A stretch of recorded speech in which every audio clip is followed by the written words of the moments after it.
Olá pessoal, seguindo em frente, nesta aula veremos sistema cruzado ou cross-examination de inquirição das testemunhas versus sistema presidencialista. A contradita, momento da contradita, efeitos da contradita, pessoas dispensadas e proibidas de depor, testemunhas com prerrogativa, carta precatória para oitiva de testemunhas, a súmula 155 do STF, oitiva de testemunha por videoconferência, carta rogatória, oitiva de mudo, surdo e surdo-mudo, intérprete, mudança de residência, antecipação da prova, programa de proteção às testemunhas e a jurisprudência sobre estes assuntos. Esta é a última aula de prova testemunhal. A maioria dos assuntos que estão aqui no sumário nós já abordamos. Vamos trabalhar mais um pouco tais assuntos, entretanto, a ideia é mostrar as previsões expressas, legais, sobre o que já abordamos, que você já conhece, para ratificar esses entendimentos. Então vamos lá, artigo 212. As perguntas serão formuladas pelas partes diretamente à testemunha. Isso que é o sistema do cross-examination, ou sistema cruzado, que as perguntas são, na literalidade, feitas de forma cruzada. O advogado de defesa faz as perguntas às testemunhas da acusação, e o órgão da acusação faz perguntas diretamente às testemunhas de defesa. Este é o sistema cruzado ou da cross-examination, instituído no CPP em 2008. Até 2008, vigorava o sistema presidencial. Nesse sistema, o juiz que faz as perguntas ao interrogado, a quem presta o depoimento. Quem quer fazer a pergunta, faz a pergunta ao juiz e esse repergunta àquela pessoa incumbida de responder, ou interrogado ou a testemunha. Hoje no CPP, o que você precisa saber?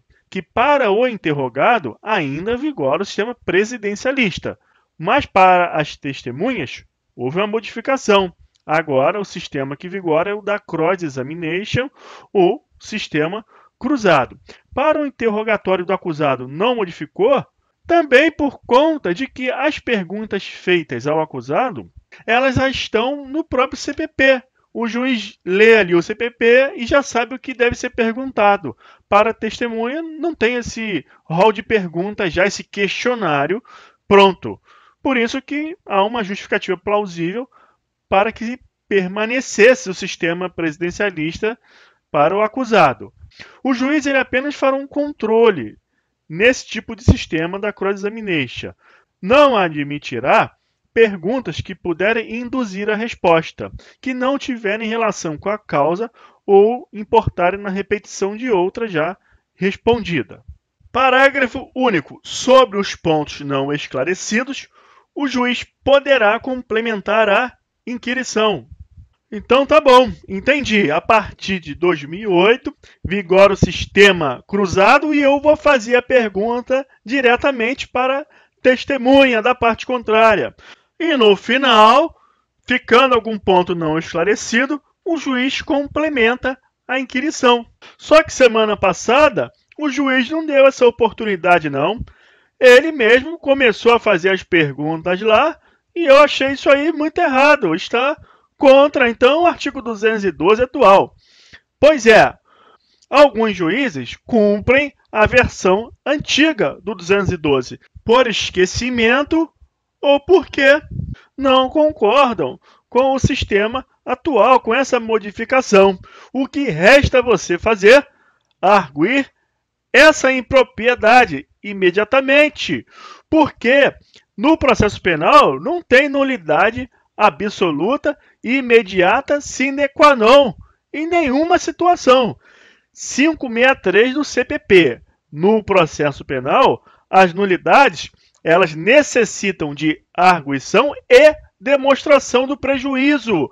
Qual a máxima que você deve lembrar, que eu já falei isso em aula passada? Aquela originária do direito administrativo. Pas de nullité sans grief. Ou seja, não há nulidade sem demonstração de prejuízo. Acontece que em algumas situações é mais fácil você demonstrar o prejuízo, como no caso de uma condenação sem defesa técnica. O réu não teve defesa. Súmula 523 do STF. A ausência de defesa técnica no processo penal é caso de nulidade absoluta. Mesmo no caso de nulidade absoluta, você precisa observar o 563 do CPP. Não há nulidade sem demonstração de prejuízo. Acontece que, em algumas situações, é mais fácil demonstrar o prejuízo, como nesse caso da súmula 23. Em outros, é mais difícil, como nesse caso aqui do artigo 212. Então, a banca de concurso poderá testar seu conhecimento em duas situações, ou pela literalidade do 212, para saber se você está atento a essa modificação, querendo também que você demonstre a ela que você sabe o que é um sistema cruzado.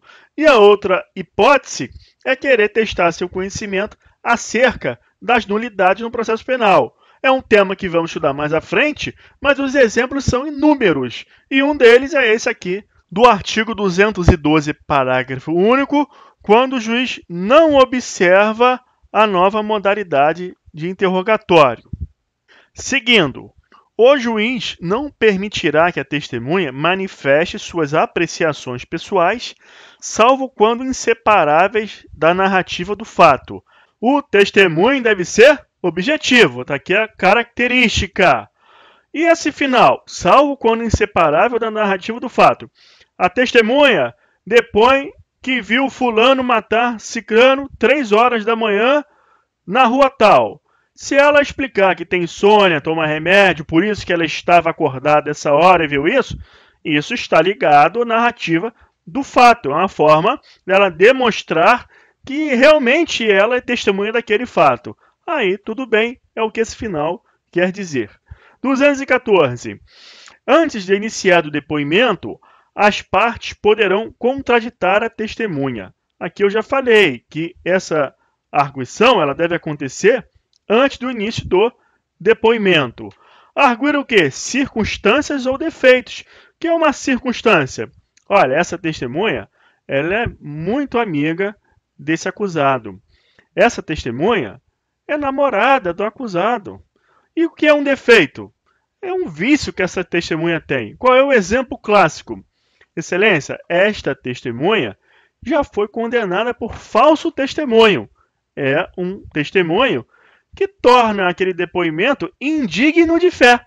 As circunstâncias indicam elementos que destacam a tendência de parcialidade da testemunha. E já o defeito indica uma tendência da testemunha a agir de má fé em seu depoimento. Parece a mesma coisa, mas não é. Isso que eu estou falando agora vai servir para eu explicar a vocês uma polêmica que existe com base no artigo 214. Vamos terminar de ler primeiro. Assim, antes de iniciar o depoimento, as partes poderão contraditar a testemunha ou arguir circunstâncias ou defeitos que a tornem suspeita de parcialidade ou indigna de fé. O juiz fará consignar a contradita ou a arguição e a resposta da testemunha, mas só excluirá a testemunha ou não lhe deferirá compromisso nos casos previstos no artigo 207 e 208. Agora, para tudo e preste atenção para você entender. Uma parcela da doutrina e da jurisprudência entende que a análise do juiz aqui funciona na forma de cara crachá. Se a testemunha for cônjuge, ascendente, descendente, sogro, sogra, irmão, filho, cônjuge divorciado, separado, pessoa com doença mental menor de 14 anos, aí o juiz não toma o compromisso.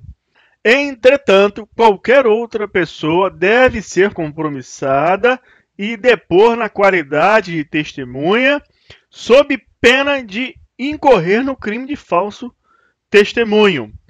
Para esta parcela da doutrina e jurisprudência, o artigo 214 limita a atuação judicial em razão de, no processo penal, preponderar a busca da verdade real, uma vez que nesta seara não funciona a verdade formal que se opera lá no processo civil. Por exemplo, se o réu no processo civil se calar, não se defender, sofrerá pena de confissão ficta e mesmo que aqueles fatos ali sequer tivesse existido, será condenado. Mas no processo penal isso não pode acontecer. Nessa ótica, entende-se que o rol é taxativo e qualquer outra pessoa deve testemunhar sob o compromisso de dizer a verdade, sob pena de incorrer no crime de falso testemunho. Porque, de outro modo, esse objetivo publicista da verdade real que prepondera no processo penal ficaria demasiadamente prejudicado. Qual é a orientação jurisprudencial e doutrinária nesses casos? É que, arguida circunstância ou defeito da testemunha, o juiz cumpra esse 214 nessa parte que fala para consignar essa arguição e resposta da testemunha, e no momento de decidir o processo, ele considerar esses argumentos se deferir a contradita. Então, defiro a contradita não quer dizer que não tomará o compromisso da testemunha. Ela irá depor, sob o compromisso de dizer a verdade. Entretanto, o juiz fará consignar estas razões arguidas pela parte que contraditou e, no momento da decisão, deverá sopesar aqueles depoimentos que ali estão e decidir. Ou seja, essa testemunha ficará colocada em dúvida. Esse entendimento mescla esse princípio da prova, da verdade real, e também o princípio da persuasão racional. Ocorre que parte da doutrina não concorda com essa solução. Primeiro, pensa o seguinte: não é porque o texto da lei diz que o juiz somente não deferirá compromisso nos casos previstos nos artigos 207 e 208, que assim deve fazê-lo cumprindo a literalidade da lei. Porque a era agora é pós-positivista. O juiz não é mais um escravo da lei. A norma jurídica não é mais o texto da lei. A norma jurídica é uma junção do texto da lei interpretado e vinculado a um caso concreto.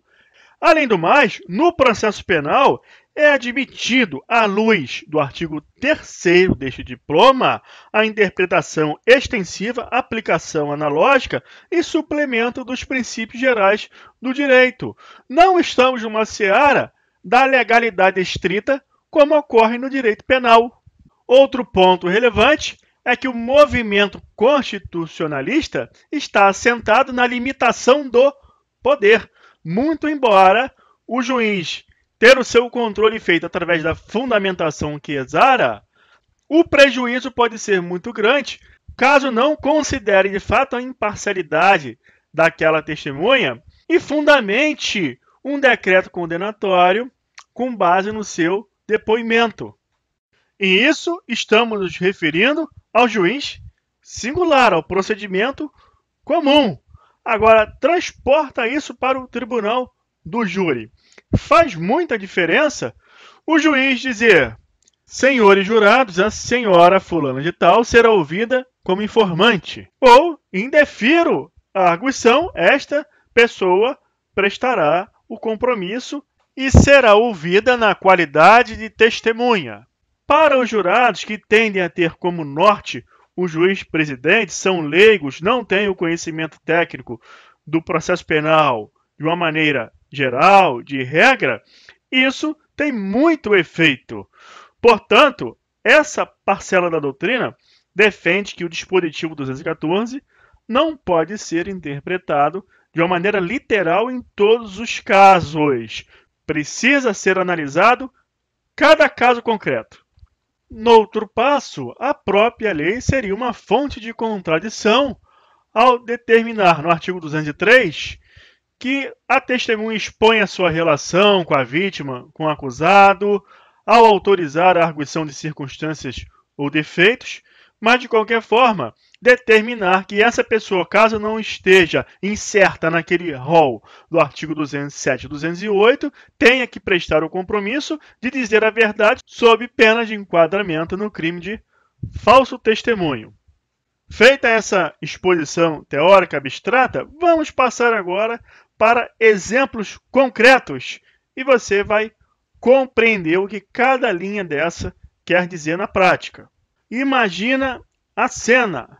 Uma pessoa senta na cadeira da testemunha e relata ao juiz que não se sente confortável de estar ali porque a namorada do acusado, há 10 anos, eles se conheceram na escola, cada um mora na casa dos seus respectivos genitores, não vivem em união estável, são namorados, mas vão se casar assim que terminar a faculdade.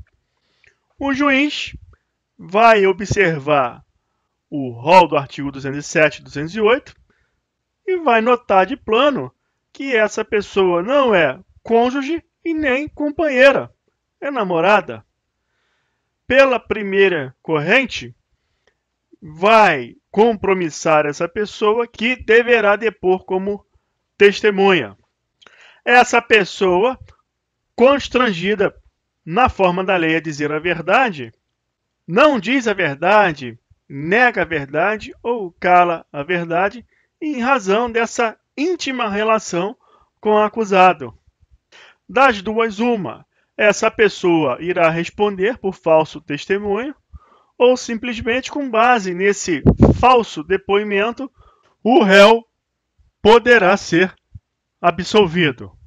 E se realmente ele fosse culpado, isso não seria do agrado da acusação. Agora, outro exemplo.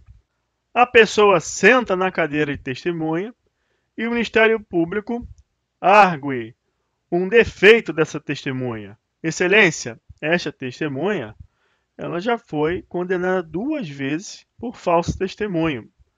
Aí o juiz vai observar que essa pessoa não está no rol do 207 e 208.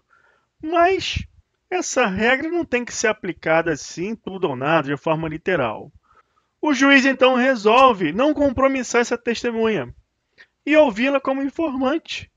Para essa testemunha, que já foi condenada 2 vezes por falso testemunho, isso é um benefício. Agora ela pode mentir sem nenhuma consequência. Estes 2 exemplos servem para mostrar que essa questão não é pacífica, é polêmica. Na prática, o que acontece algumas vezes? O juiz dispensa testemunhas que não estão no rol 207 e 208. Outros magistrados, em alguns casos, não dispensa a oitiva dessa pessoa. Mas também ela não é ouvida na qualidade de testemunha, mas sim como informante. A acusação ou defesa, quem se sentiu prejudicado, muitas vezes não fazem nada, outras vezes entram com correição parcial. Em muitos casos, defesa e acusação concordam que a testemunha seja dispensada, mesmo não estando aqui nesse rol do 207 e 208. Então essas são as soluções práticas. Mas, na teoria, tem muita polêmica. Ocorre que quando o caso é judicializado, a tendência é a observação da literalidade desse dispositivo. Qual é a boa notícia? Para a prova objetiva de concurso público, a cobrança é feita pela literalidade do 214. É isso que é cobrado. Somente o juiz excluirá a testemunha proibida de depor e só não deferirá o compromisso àquelas pessoas do rol do 206, o CADES. Essa é a cobrança da primeira fase do concurso, a prova objetiva. Agora, para uma prova oral, uma prova dissertativa, a depender da pergunta e a depender do concurso, se for para a Defensoria ou para o Ministério Público, você vai trabalhar o seu conhecimento e a argumentação que existe dentro dessa polêmica doutrinária foi essa que eu coloquei aqui para vocês. Sendo a questão de fundo, portanto, se o artigo 214 engessa ou não a atuação do juiz diante do caso concreto. Seguindo em frente, na redação do depoimento, o juiz deverá cingir-se tanto quanto possível às expressões usadas pelas testemunhas, reproduzindo fielmente as suas frases, característica da literalidade do testemunho. 216. O depoimento da testemunha será reduzido a termo, assinado por ela, pelo juiz e pelas partes. Se a testemunha não souber assinar ou não puder fazê-lo, pedirá alguém que o faça por ela, depois de lido na presença de ambos. A chamada assinatura a rogo. Artigo 217. Se o juiz verificar que a presença do réu poderá causar humilhação, temor ou sério constrangimento à testemunha ou ao ofendido, de modo que prejudique a verdade do depoimento, fará a inquirição por videoconferência e somente na impossibilidade dessa forma determinará a retirada do réu, prosseguindo na inquirição com a presença do seu defensor. Então esta é a regra para o caso de constrangimento da testemunha em razão da presença do acusado. A testemunha que será ouvida por videoconferência e não o acusado será ouvido por videoconferência porque, como vimos, o interrogatório do acusado dessa forma é uma exceção. Primeiro, quem deve ser ouvido por videoconferência é a testemunha. Portanto, pessoal, em razão do direito de presença do réu, a testemunha será ouvida por videoconferência e o acusado tem acesso a essa oitiva. A testemunha não está mais na presença do acusado, então o constrangimento deixou de existir, mas ele pode acompanhar esse ato processual. Por isso que esta é a regra. Primeiro, a testemunha será ouvida por videoconferência. Na impossibilidade, que aplica-se então a solução subsidiária, que é a retirada do réu da sala. Entretanto, prosseguindo a inquirição com a presença do defensor. Como é uma exceção, a adoção destas medidas do caput deve constar do termo, assim como os motivos que a determinaram. Artigo 218. Se regularmente intimada a testemunha deixar de comparecer sem motivo justificado, o juiz poderá requisitar à autoridade policial a sua apresentação ou determinar seja conduzida por oficial de justiça, que poderá solicitar o auxílio de força policial. É aquele chamado debaixo de vara. Mas o artigo 218 não utiliza essa expressão. Isso é um termo antigo. Nos tempos atuais, vamos chamar de condução coercitiva, mas condizente com o modelo atual no Estado Democrático de Direito. Porque, na prática, ninguém sai andando aí apresentando o juiz debaixo de vara, mas sim conduzido educadamente pelo oficial de justiça, que em grande parte dos casos nem sequer tem a necessidade de solicitar auxílio de força policial. Artigo 219. O juiz poderá aplicar à testemunha faltosa a multa prevista no artigo 458. Não tem mais esse artigo 453. Essa multa é aquela aplicada aos jurados que também se aplica às testemunhas, que varia de 1 salário mínimo a 10 salários mínimos, sem prejuízo do processo penal por crime de desobediência e condená-lo ao pagamento das custas de diligência. Tudo isso aqui é cabível, inclusive o pagamento dessas custas da diligência. As pessoas impossibilitadas por enfermidade ou por velhice de comparecer para depor serão inquiridas onde estiverem. Uma regra lógica, e estudamos essa hipótese quando vimos a possibilidade de antecipação das provas nos termos do artigo 155 do Código de Processo Penal, parte final. Artigo 221.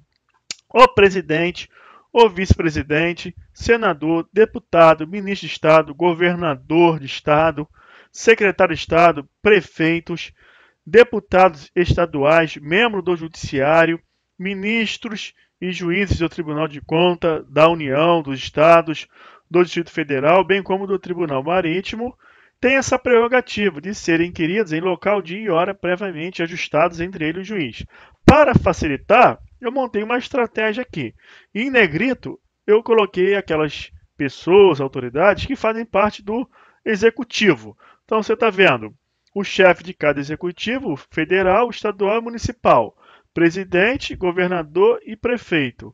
Os secretários, ministro de Estado e secretário de Estado, e eu coloquei o vice-presidente, que sempre entra nessas prerrogativas. Inclusive, na prerrogativa de foro tem lá o vice-presidente, que responde perante o STF nos crimes comuns e perante o Senado nos crimes de responsabilidade.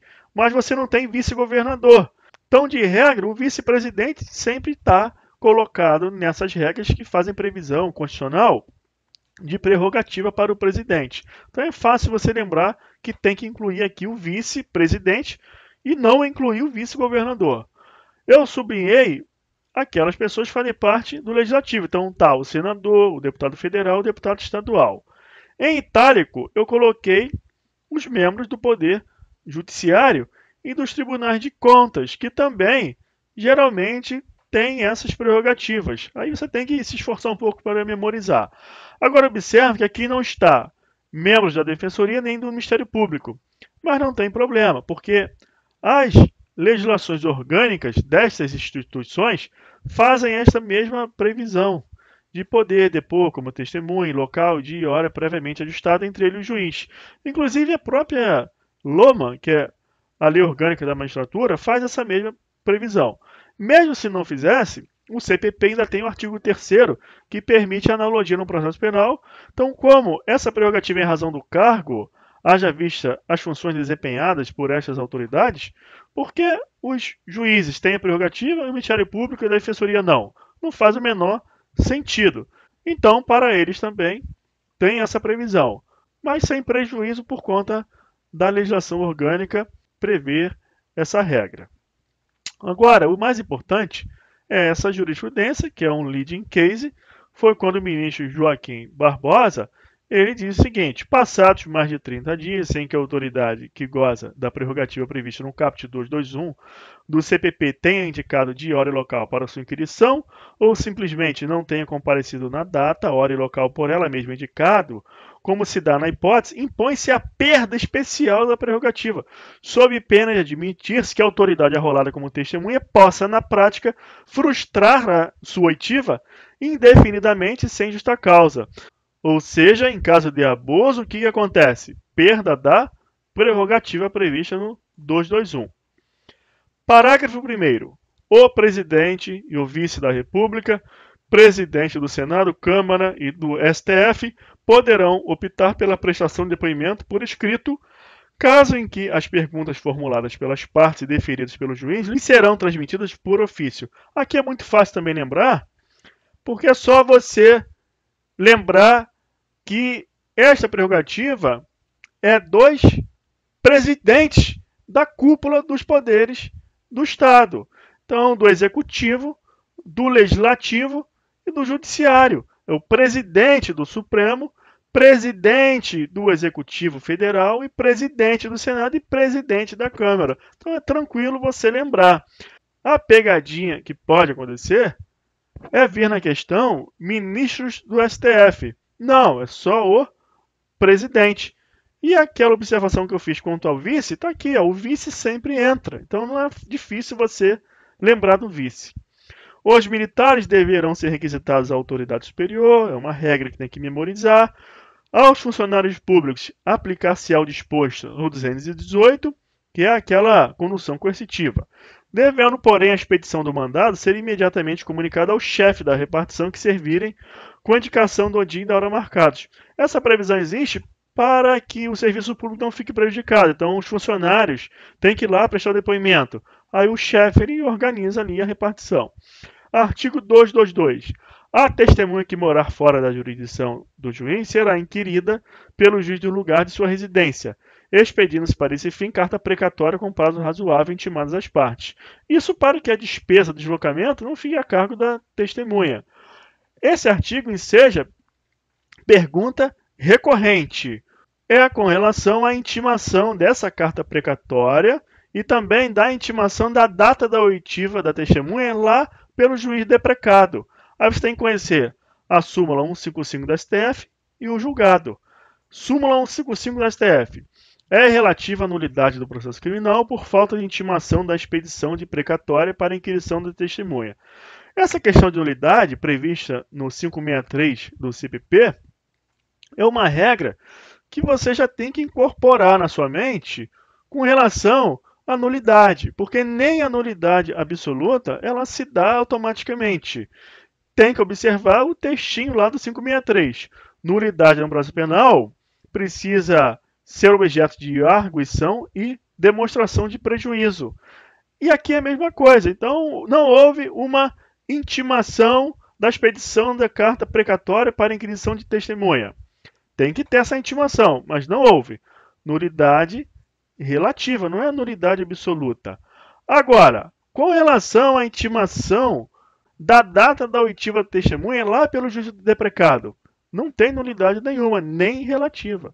A intimação do advogado para inquirição de testemunhas no juízo deprecado é desnecessária. Imprescindível apenas a intimação da expedição da carta precatória. Aí o advogado ele tem que acompanhar a precatória para saber a data da oitiva da testemunha lá no juízo deprecado. No caso, havendo incerteza quanto à intimação da expedição da carta precatória, afigura-se correta a aplicação pelo Tribunal Acor da súmula 155, que proclama ser relativa à nulidade no processo criminal por falta de intimação da carta precatória para inquirição de testemunhas. A defesa do paciente silenciou sobre o tema nas alegações finais e no recurso de apelação, suscitando a nulidade após 10 anos do trânsito julgado da sentença penal condenatória, quando já flagrantemente acobertado pela preclusão. O parágrafo 1º também é muito cobrado. A expedição de carta precatória não suspenderá a instrução criminal. Então não fica aguardando o cumprimento da carta precatória para continuar a instrução. O processo segue normalmente. Findo o prazo marcado, poderá realizar-se o julgamento, mas a todo tempo a precatória, uma vez devolvida, será junta aos autos. Outra casca de banana que vem também nas questões é quando a banca modifica esse texto aqui do artigo. Coloca um prazo aqui qualquer e você precisa saber que não tem um prazo demarcado, é prazo razoável. Entretanto, apesar dessa oitiva de testemunho por carta precatória, com a videoconferência estruturada, faz-se preferível a oitiva dessa testemunha por videoconferência, por isso o parágrafo 3º. Na hipótese prevista no caput deste artigo, a oitiva de testemunha poderá ser realizada por meio de videoconferência ou outro recurso tecnológico de transmissão de sons e imagens em tempo real, permitida a presença do defensor e podendo ser realizada inclusive durante a realização da audiência de instrução e julgamento. Isso aqui é para que o direito de presença do acusado ele seja respeitado. A videoconferência tem esse grande benefício de dar concretude ao direito de presença do acusado. Imagina várias testemunhas residentes em diversas comarcas. Como que o acusado ele vai estar girando em todos esses lugares para realizar o seu direito de presença? A videoconferência resolve esse problema. 222-A. As cartas rogatórias só serão expedidas se demonstrada previamente a sua imprescindibilidade, arcando a parte requerente com os custos do envio. Essa parte final que é o mais importante para você lembrar. Aplica-se às cartas rogatórias o disposto nos parágrafos 1º e 2º do 222, ou seja, a instrução ela não fica suspensa e como não se sabe qual é o país a que essa carta será enviada, e muito menos os procedimentos interna corporis desse país, o artigo 222-A e o parágrafo único não traz uma regra sobre prazo para cumprimento, nem razoável, nem qualquer outra. 223. Quando a testemunha não conhecer a língua nacional, será nomeado intérprete para traduzir as perguntas e respostas. Tratando-se de mudo, surdo ou surdo-mudo, proceder-se-á na conformidade do artigo 92. Aí estudamos esses procedimentos lógicos e óbvios quando vimos interrogatório do acusado. 224. As testemunhas comunicarão ao juiz dentro de 1 ano qualquer mudança de residência, sujeitando-se pela simples omissão às penas do não comparecimento. Quais são as penas?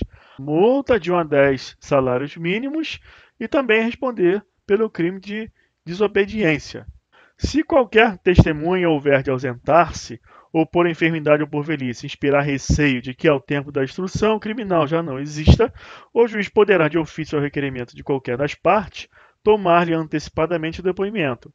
Vimos essa hipótese também na aula de antecipação das provas, provas antecipadas ou cautelares, parte final do artigo 155. O que é cobrado em concurso também com recorrência é a possibilidade do juiz antecipar esse depoimento de ofício. E aí a banca de concurso ela fica modificando isso aqui, ó. Aí tira o requerimento das partes ou retira a possibilidade do juiz determinar de ofício. Só você lembrar, o juiz pode fazer o de ofício ou também mediante requerimento de qualquer das partes. Por fim, temos essa lei que institui o programa de proteção às testemunhas ameaçadas e a cobrança que acontece geralmente é com relação ao prazo. A proteção oferecida pelo programa terá duração máxima de 2 anos, mas logicamente você deve ler toda a lei, tem regras lá objetivas que devem ser memorizadas. Apenas atenta para esse prazo por conta da existência de questões nesse sentido com recorrência. Parágrafo único. Em circunstâncias excepcionais, esse prazo pode ser prorrogado. Aí você não esquece dessa possibilidade. E quem deve prestar essa assistência? União, Estados e Distrito Federal. Município não. Então é União, Estados e Distrito Federal. Tá certo, pessoal? Então encerramos prova testemunhal. Vamos seguir em frente com mais provas no processo penal. Até lá, um abraço.